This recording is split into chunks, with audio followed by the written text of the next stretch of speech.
یا علم والوں کی صحبت میسر آ جائے، مردوں کو میسر آئے، عورتوں کو میسر آئے، کسی کو میسر آئے، جس کو میسر آئے گی تو جیسے ہوا انہیں لگے گی انشاءاللہ انہیں تو ہوا کی جائے گی، آپ کو بھی کچھ نہ کچھ تو لگے گی۔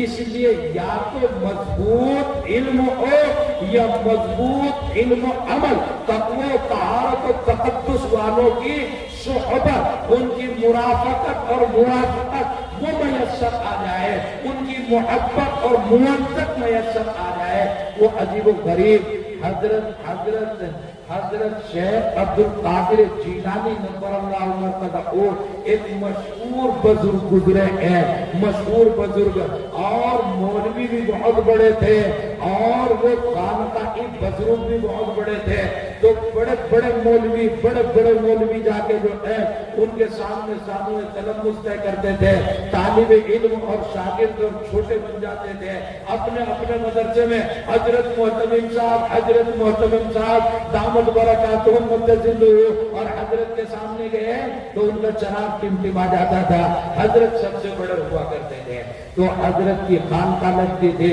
علماء بھی جاتے تھے، عوام بھی جاتے تھے، حضرت کی خانقاہ ایک دن لگ رہی تھی اور حضرت کے یہاں خانقاہوں میں ہوتا کیا ہے، خانقاہوں میں کتاب پڑھ کے سنا دی جاتی ہے تاکہ علم لوگوں کو کچھ نہ کچھ میسر آ جائے، اور پھر لوگوں کے لیے دعا کر دی جاتی ہے، بیچ میں اللہ کا ذکر کیا جاتا ہے، اللہ کا ذکر کر کے اور دعا کرا دیتے تھے۔ تو ایک دن حضرت جی نے جو ہے ذکر کیا اور ذکر کر کے کتاب پڑھی اور سنائی، ذکر کیا، دعا کرا دی، دعا کے بعد جو ہے ایک آدمی کھڑا ہو گیا درمیان سے اور کہنے لگا کہ حضرت جی ایک بات معلوم کرنی ہے۔ اب یہ مولوی اتنے بڑے بڑے جو ہے وہ سب لڑکھڑانے لگے، امام الانبیاء جناب محمد رسول اللہ صلی اللہ علیہ وسلم، صحابہ رضی اللہ عنہ کہتے ہیں کہ قرآن کریم میں ایک ایسی آیت نازل ہو گئی، ہم ڈرنے لگے رسول اکرم علیہ السلام سے کوئی بھی بات معلوم کرتے ہوئے، تو ہم تو حضرت کی مجلس میں ان دنوں چپ چاپ بیٹھے رہتے تھے، انتظار کرتے تھے کہ کوئی ایسا آدمی آ جائے جو حضرت کا منجھا ہوا شاگرد نہ ہو، وہ دیہاتی آئے گا، کچھ بھی بات معلوم کر لے گا، ہمیں بھی پتہ چل جائے گا، لیکن ہم جو ہے پوچھنے کی ہمت نہیں کرتے تھے۔ کیوں؟ اس لیے کہ ہم تو طالب علم تھے، ہمیں تو آداب حضرت جی کے معلوم تھے، ادب کے خلاف ہم جا نہیں سکتے تھے، اور اس کو بیچارے کو آداب اور تقاضے معلوم نہیں، اس لیے جو ہے وہ آتا تھا، سوال کرتا تھا، ہم اس کے سوال سے خوش ہو جاتے تھے۔ تو آنے والے نے سوال کر لیا اور سوال کیا کہ بتاؤ کہ آپ جو اللہ کا ذکر کرتے ہو وہ خاص انداز حضرت جیلانی علیہ الرحمہ کا خاص انداز تھا اللہ کا ذکر کرنے کا، وہ کیسے ذکر کرتے تھے؟ کہتے تھے لا الہ الا اللہ، تم بھی کرو اللہ کا ذکر، اس میں حرج کیا ہے، مرد بھی کریں عورتیں بھی کریں، کم سے کم اللہ اللہ کر لو بیٹھ کے۔ حضرت کا خاص انداز تھا جب لا الہ کہتے تو گردن کو سیدھی طرف اوپر اٹھاتے تھے، اور جب الا اللہ کہتے تو الٹی طرف نیچے گراتے تھے، ایسے کرتے تھے۔ تم بھی مجھے دیکھو اور کرو لا الہ الا اللہ، لا الہ الا اللہ۔ آواز تو آئی نہیں بھائی، کلمہ تو پڑھ نہیں رہے صحیح، مسلمان کیسے ہو گئے؟ کلمہ پڑھو صحیح، لا الہ الا اللہ، لا الہ الا اللہ، لا الہ الا اللہ، لا الہ الا اللہ، لا الہ الا اللہ، لا الہ الا اللہ، لا الہ الا اللہ، لا الہ الا اللہ۔ اب جناب یہ کھڑے ہو کے بیچارہ اسرع کا ایک عام آدمی پوچھنے لگا کہ حضرت جی یہ بتاؤ اللہ کا نام لینا ہے سیدھے بیٹھ کے بھی لے سکے؟ لا الہ الا اللہ یوں کرنے کی کیا ضرورت ہے؟ لا الہ الا اللہ، لا الہ الا اللہ۔ یہ گردن یوں اٹھا پٹک اس کی کیا ضرورت ہے؟ مولوی تقریر کرتا ہے، شور شرابہ، سیدھی سیدھی بات بھی کر سکتا ہے چپ چاپ اطمینان سے بیٹھ کے، یہ اٹھا پٹک کی کیا ضرورت ہے؟ ہمارے یہاں درجے حفظ میں عجیب رواج ہے، پتہ نہیں دنیا میں ایسا ہی ہے کیا، کہ کسی کو جو ہے عربی مولوی اب کتنی پڑھا لو، یوں بیٹھ کے سنتا ہے، یوں ہی بیٹھ کے پڑھتا ہے، یوں بیٹھ کے مطالعہ کرتا ہے۔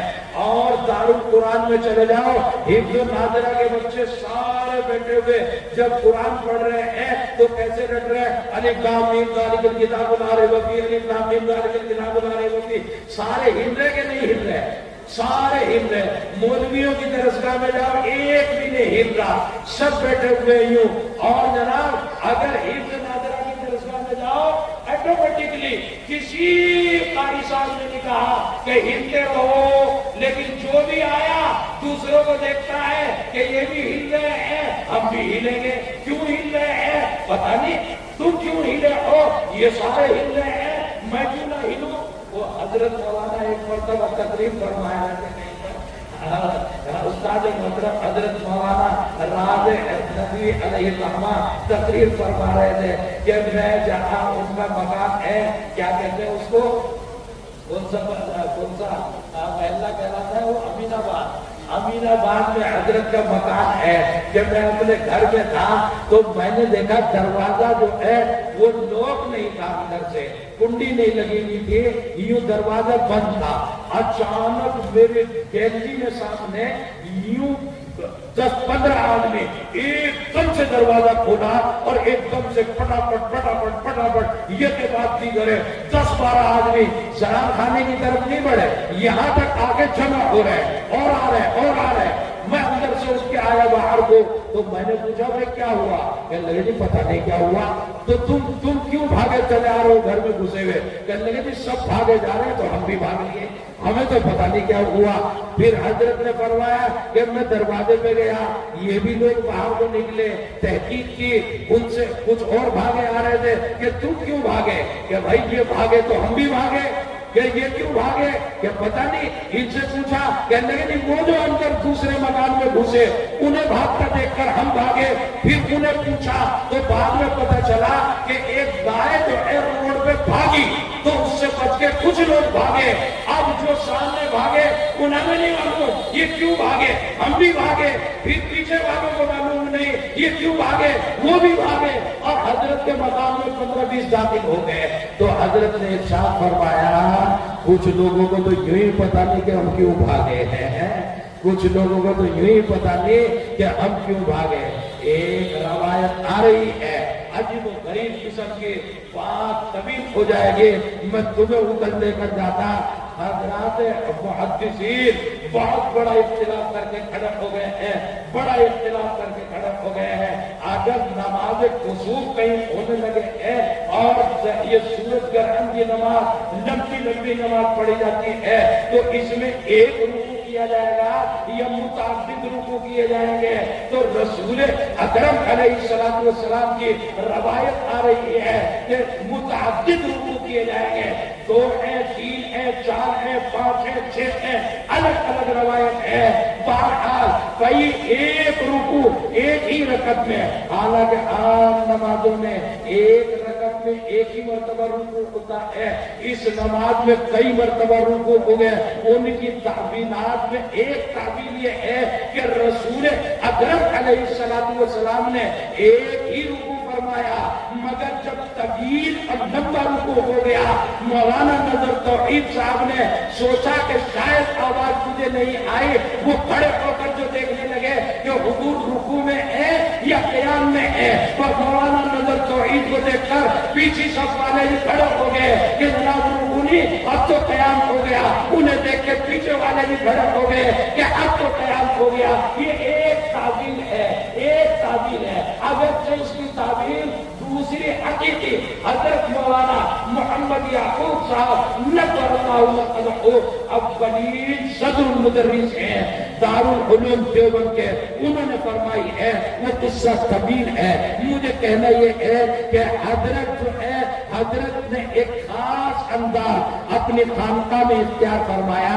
جیسے ہمارے طلبا ہر بچہ آنے والا حفظ میں ہل ہل کے پڑھ رہا ہے، ہل ہل کے پڑھ رہا ہے، ایسے حضرت جو ہے لا الہ الا اللہ. اسرا کے آدمیوں نے پوچھا کہ یوں کرنے کی کیا ضرورت ہے، شور مچانے کی کیا ضرورت ہے، گردن کو اٹھانے اور گرانے کی کیا ضرورت ہے؟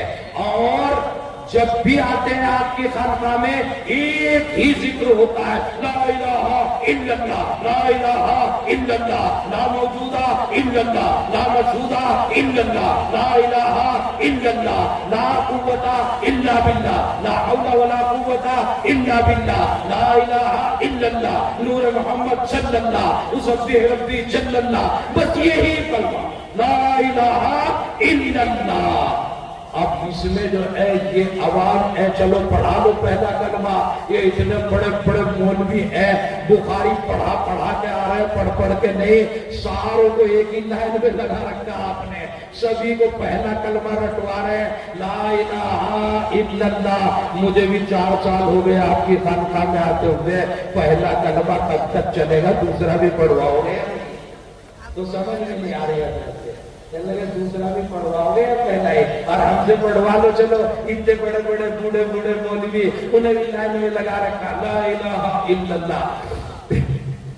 حضرت نے ارشاد فرمایا کہ سارا علم جو کچھ آتا ہے وہ دماغ کے اندر جمع ہوتا ہے، دماغ کے اندر جمع ہوتا ہے. سارا علم اولین درجے میں سائنس نے تسلیم کیا ہے، اولین درجے میں جو چیز کو کیچ کرتا ہے وہ دماغ کیچ کرتا ہے، وہ دماغ کیچ کرتا ہے اولین درجے میں. حضرت نے ارشاد فرمایا کہ اولین درجے میں جو بھی علم آپ اس کو دنیاوی کہیں، آپ اس کو دینی علم کہیں، تمام کا تمام علم اولین مرحلے میں تمہارا دماغ کیچ کرتا ہے، وہ اس کو یوں لیتا ہے، اچکتا وہ ہے. اولین درجے میں علم کہاں آتا ہے؟ یہاں آتا ہے. اور حضرت نے اسی کے انداز میں سمجھانے کے لیے ہم تو پتہ نہیں کتنی تقریر کرتے ہیں اور اس کو ہم لے جاتے ہیں بلاغت میں، بیان میں، بدیع میں، اور اس کو مختصر المعانی کی بحثوں میں الجھا دیتے ہیں، ہم تو پھنسا دیتے ہیں. حضرت نے ارشاد فرمایا کہ تمہارے گھر میں چھلنی ہے؟ کہنے لگے جی سبھی آٹا چھان کے کھاتے ہیں، اتنے بھی غریب نہیں، ہم دربھنگا والے آٹا تو جب بھی چھان کے پکاتے ہیں نا روٹیاں، تو دربھنگا والوں کے سب کے گھر میں چھلنی ہے. حضرت نے پوچھا تمہارے گھر کی چھلنی میں سوراخ کتنے ہیں؟